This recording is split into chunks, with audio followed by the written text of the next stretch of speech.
गर्मियों की छुट्टियों के दौरान बहुत सारे स्कूल अलग अलग जगहों पर इन स्कूलों की तरफ से बच्चों को, टीचर्स को परेशान किया जा रहा है कि वो छुट्टियां होने के बावजूद भी स्कूलों में ड्यूटीज़ दें।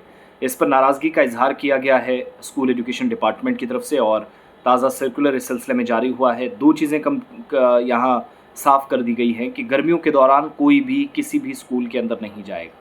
कोई भी एक्टिविटी स्कूल के ताल्लुक से कहीं पर भी बच्चे और टीचर से करवाई जाए, वो एक्सेप्टेबल नहीं है। क्लियर डायरेक्शंस गई हैं और जम्मू के बाद भी जम्मू को लेकर जहाँ शिकायतें आई थी, जहाँ पर कहा जाता था अथॉरिटीज़ अपने काम कम से कम इसमें करें, वो तो हुआ नहीं। लेकिन कश्मीर प्रोविंस में टीचर्स को कह दिया गया, गर्मियों की छुट्टियां चल रही हैं, इसी तर्ज पर जम्मू प्रोविंस के अंदर भी काम होगा। वार्निंग तमाम जो रिकॉग्नाइज्ड प्राइवेट स्कूल्स हैं, जो तालीमी इदारे हैं, रजिस्ट्रेशन जिनकी है, उनको कहा गया है कि स्टूडेंट्स और टीचर्स को छुट्टियों के दौरान स्कूल आने पर मजबूर ना करें। इसकी एक वजह है, उस पर मैं बाद में आऊँगा। कहा गया कि बहुत सारी जगहों पर शिकायतें मौसूल हुई, जिस बुनियाद पर डायरेक्टरेट ने इस कार्रवाई को ज़रूरी समझा। 7 जुलाई 2025 तक छुट्टियां, अगर गर्मी बढ़ गई उसके बाद उस हिसाब से छुट्टियां बढ़ाई जा सकती हैं।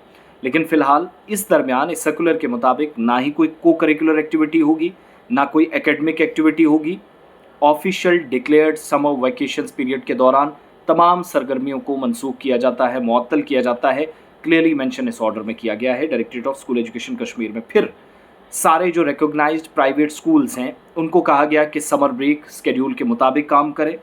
कोई भी वायलेशन, कोई भी खिलाफ वर्जी सरकारी कवायद की, कानून की होती है तो बहुत सीरियसली उसके साथ कानून के मुताबिक चाराजोई होगी। स्कूल एजुकेशन डिपार्टमेंट के मुताबिक जो टॉप लेवल से आला हुकाम की जो या हाई लेवल अथॉरिटीज़ से हायर अथॉरिटीज़ से जो डायरेक्शंस मिली हैं उसके मुताबिक काम होगा। अब हुआ क्या, जो मैं बता रहा था कि बहुत सारे बच्चों को परेशान किया जाता है कि आप स्कूल आइएगा।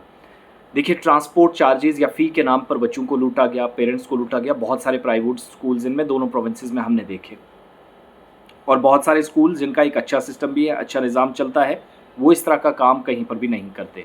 लेकिन इम्पॉर्टेंट बात यह है, जो इम्पॉर्टेंट चीज़ ये है कि आप छुट्टियों में टीचर्स की तनख्वाह रोक देते हैं लेकिन बच्चों से फ़ी लेते हैं।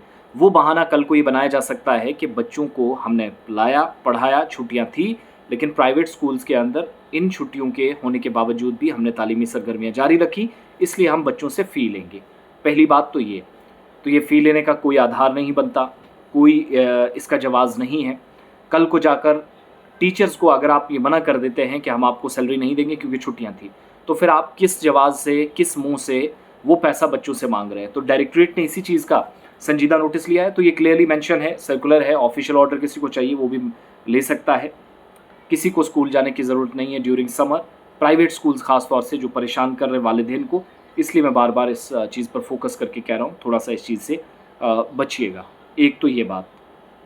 दूसरी बात ये कि गैर ज़रूरी तौर पर रक़ुमात या पैसा जमा करने की जो कोशिश और ये जो होड़ लगी हुई है, उससे भी बचने की ज़रूरत है, जिस पर मुस्तक़बिल में आप देखिएगा कामकाज सही तरीके से हो पाएगा।